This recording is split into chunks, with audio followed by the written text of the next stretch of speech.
애굽에서 탈출한 가나안으로 가던 히브리 자손들이 가다가 미비되면서 아말렉을 만나서 전쟁이 일어나요. 그때 모세를 따라 산에 올라간 홀가 모세 팔을 받쳐들고 모세가 하늘을 향해서 손을 높이들고 기도하자 아말렉과 싸우던 여호수아가 전쟁에 이깁니다. 그 외에도 가나안 정복하기까지 히브리 자손들은 수차례 전쟁을 하고 승리를 합니다. 히브리 자손들이 요단 동편은 물론 여리고 성에서도 하나님 방법대로 하니까 전쟁이 이겨요. 그리고 가나안 땅에 들어가가지고도 전쟁에 승리하고 가나안을 정복합니다. 하나님 이기게 해주고 승리하게 해주셨어요. 블레셋의 거인 골리앗과 맞선 소년 다윗이 이렇게 얘기합니다.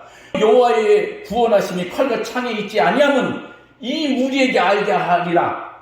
전쟁은 여호와께 속한 것인즉 그가 너희를 우리 손에 넘기시라. 그리고 손에 있던 돌멩이를 던지니까 거인 골리앗의 이마에 맞아가지고 골리앗을 쓰러지고 전쟁에 승리합니다. 누가 이런 해주셨다고? 하나님이 해주셨다니까요. 하나님이 자기 백성 지고 승리하게 해주셨다니까요. 그런데 지금 우리가 그때 히브리 자손들하고 똑같다고 생각하고 하면 착각이다는 얘기예요. 400년 애굽에서 조상 대대로 종 살다가 하나님이 내가 지시한 땅으로 가라 해서 따라온 그 아브라함의 후손들, 모세를 따라 홍해를 건너온 그 히브리 자손들하고 그리고 40년 광야길을 하나님을 따라서 헤매고 돌아다닌 그 자손들하고 지금 우리 대한민국과 같다고 생각하면은 완전히 착각이라니까요. 오직 하나님의 말씀만 믿고 모든 것을 의지하고 하나님의 약속만 믿고 40년 광야에 걸어온 히브리 자손들에게 하나님께 전쟁에 승리하고 지켜준 것 당연한 거예요. 하나님 말씀 따라서 이제 당연히 해야지. 하지만 히브리 자손들도 하나님을 의지하지 않고 자기 뜻대로 행할 때 처참하게 전쟁에서 패배의 맛을 보겠어요. 거대한 청성 여리고를 무너뜨린 히브리 자손들은 아주 작은 아이성에서 완전히 또 패배해버려요. 그러니까 하나님은 무조건 나를 따르는 백성이 승리해주겠다는 게 아니에요. 하나님의 말씀에 따라 전적으로 순종하고 하나님의 말씀을 의지하고 나아갈 때만이, 그리고 하나님 방법으로 살 때만이 하나님 그들을 전쟁에서 이기게 해주는 것이지, 아니 말은 하나님 따라 산다하면서 제 멋대로 살고 있는, 인간 중심적으로 살고 있는 그들에게 하나님이 승리하게 해준다? 천만의 말씀이에요. 우리 거기에 속으면 안 됩니다. 아무리 예수님 믿는 성도들이 북쪽부터 많고 교회가 많고 선교를 많이 한다고 해도 지금 우리는 철저하게 하나님의 말씀을 따르고 있는 히브리 그때 그 자손들과 다르다. 그걸 알아야 돼. 교회는 집단 이익에 빠져있고 목회자들은 세속화되어 버렸고 성도들은 미신, 물질, 우상에 빠져있어요. 지금은 그 실정이 우리 실정이잖아요. 일부 교회 지도는 정치꾼들의 노란한 비선형적인 신념을 마치 기독교의 정신인 것처럼 착각하고 허적되고 있어요. 우리는 우리 자신의 신앙에 대해 잘 알아요. 내 자신의 신앙에서. 이래도 하나님 내 편이다? 전쟁에서 이게 해줄 거다고 장담할 수 있겠냐 이게요. 큰 착각이. 하나님이 세운 나라는 북이스라엘이나 남유다나 주변 국가로 해서 전쟁이 다 무너진 나라들이 70년 동안 바벨론의 포로 생활했더니 왕은 객들여다시 끌려갔어요. 두 눈 뽑히고. 그게 하나님을 믿고 하나님이 섬긴다는 나라라니까요.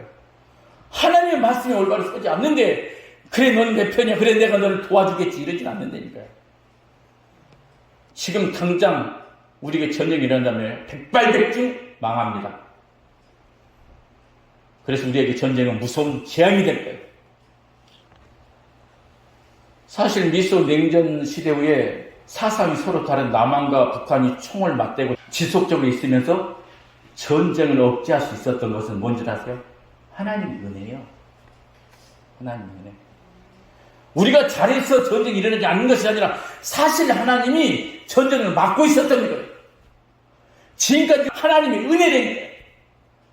그런데 만약에 지금이라도 하나님께서 그 은혜를 우리 민족에서 걷어버리면 우리는 전쟁으로 참혹한 최후를 맞이하게 될 거예요. 하나님의 은혜를 지금까지 막고 있었다고. 근데 우리가 하나님 뜻대로 가지 않게 할 때 하나님 그걸 걷어버릴 수 있다니까. 우리가 잘 알잖아요. 우크라이나 러시아 전쟁 뉴스를 보면서 전쟁 피해가 얼마나 크고 참혹한지, 우리가 하나님의 뜻을 버리면은 우리도 그렇게 되고 남는다니까. 뭐 성경 세계 최고 많이가 교회가 많이 세웠었으니까, 성도가 많이 있으니까 천만의 말씀, 하나님 그 숫자가 많은 그 우리에게 승리를 준다고? 말도 안 되는 소리. 그래서 혹 만에 안에 전쟁을 원하는 자들이 있다면 그들은 악마들입니다. 악마들. 우리를 망하게 하는 악마들이에요. 그래서 조심해야 되고 그들은 대결해야 돼요. 그 어떤 이유로도, 어떤 유익이 온다 할지라도 우리 민족이 전쟁이 일어나면 절대 안 돼요. 전쟁은 하나님이 내린 축복이 아니라 재앙이기 때문에 재앙. 그래서 어떤 일이 있더라도 전쟁만큼은 일어나지 않게 해달라고 우리 한 사람 한 사람이 철저히 회개하고 울면서 통곡하고 기도해야 할 때가 지금입니다. 13절을 기납니다. 제사장들아 너희는 굵은 배로 동이고 슬퍼 울지어다. 제단의 수종자들아 너희는 울지어다. 내 하나님 수종하는 자들아 너희는 와서 굵은 배옷을 입고 밤이 새도록 울지어다. 이는 소리의 번제가 너희 하나님의 성전을 드리지 못함이로다. 14절 너희는 금식을 정하고 성회를 소집하고 장로들과 이 땅의 모든 주민들을 너희 하나님 여호와의 성전을 모으고 여호와의 길을 지을지어다. 15절 슬프다 그날이요 여호와의 날이 가까이 왔나니 곧 멸망같이 젖는 자에게부터 이루리로다. 이 속에는 물론 앞으로 올 마지막 날에 대한 그 의미도 담겼지만, 다가온 전쟁 앞에서 하나님을 의지하고 하나님 믿고 하나님 따른 사람이 어떻게 해야 될지를 말해주고 있습니다. 사랑하는 여러분, 지금 우리 민족은 전쟁의 어두운 그림자가 서서히 다가오고 있습니다. 북한의 김정은이 러시아와 중국을 찾아가 세력을 규합하고, 윤 대통령이 일본과 미국 찾아서 세력을 규합해요. 그래서 신냉전 체제를 만들어가지고 서로 동해에서 전쟁 연습을 한다면 하나님도 막을 수 없어요. 지금 강대국이 우리나라 이익을 구하는 나라가 없어요. 우리나라에 전쟁이 일어나서 자기 나라의 이익이 있다면 얼마든지 우리나라 전쟁이 일으켜서 부추기 쓴 나라들이에요. 그게 절대 사람을 믿는 게 아니에요. 그리고 하나님보다 인간의 힘을 의지하는 민족을 하나님이 더 이상 지켜주지 않아요.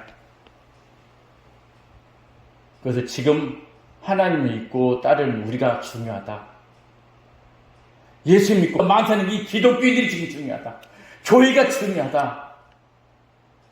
지금이라도 이 민족이 전쟁에 휘말리지 않도록 우리가 회개하고 부르짖어 기도해야 될 때, 그래야 이 민족에 다가오는 전쟁의 그림자가 지워지고 하나님의 은혜가 우리 민족에 계속 머물러 수 있는 거예요.